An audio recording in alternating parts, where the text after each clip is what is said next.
Namasté.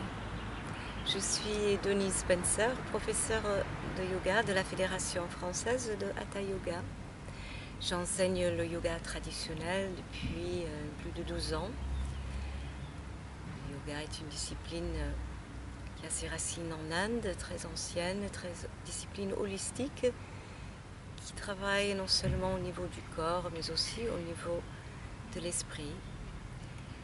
Donc pour ma conférence, je vous propose la relaxation et la méditation yogique, avec d'abord une introduction au niveau de la philosophie selon la tradition yogique, mais surtout l'expérience de la pratique pour pouvoir expérimenter soi-même ces outils intéressants pour nous aider à cheminer tout simplement vers un état d'esprit plus paisible, plus calme. J'ai découvert le yoga à Salis de Béarn au sein d'une petite association où j'ai commencé à m'enseigner. Tout de suite, je savais que c'était un parcours qui me correspondait au niveau de mon chemin personnel, et ce qui m'a aidé à gérer plus facilement, avec plus de sérénité, les aléas de la vie quotidienne.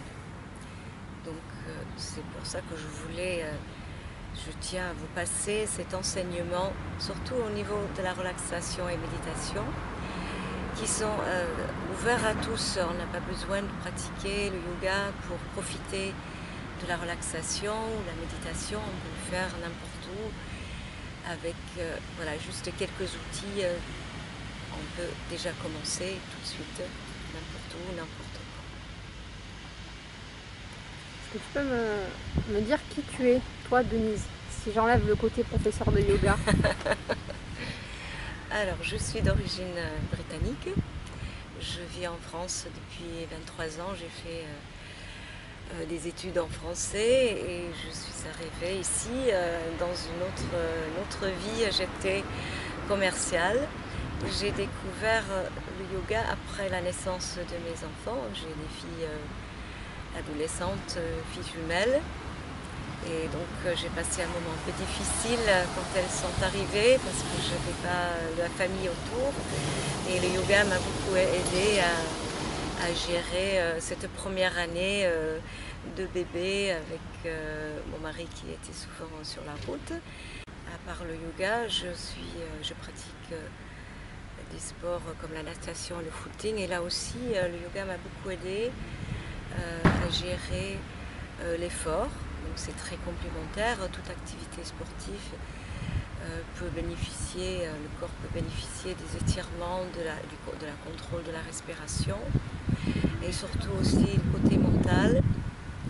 J'ai des élèves par exemple qui sont marathoniens et qui utilisent des techniques yogiques pour gérer leur parcours, leur respiration et leur mental. Super. Est-ce que tu aurais un message à faire passer? Quelque chose qui te tient à cœur?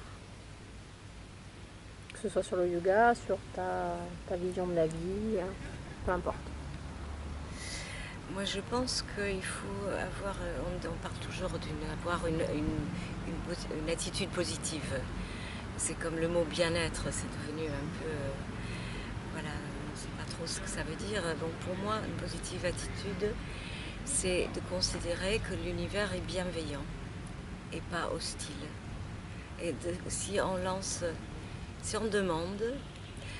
demande d'abord avec une sensation de gratitude, on remercie pour tout ce qu'on a déjà reçu dans cette vie, dans son parcours, et on demande dans cette gratitude, et on attend que l'univers soit bienveillant. Je pense qu'on peut tout réussir.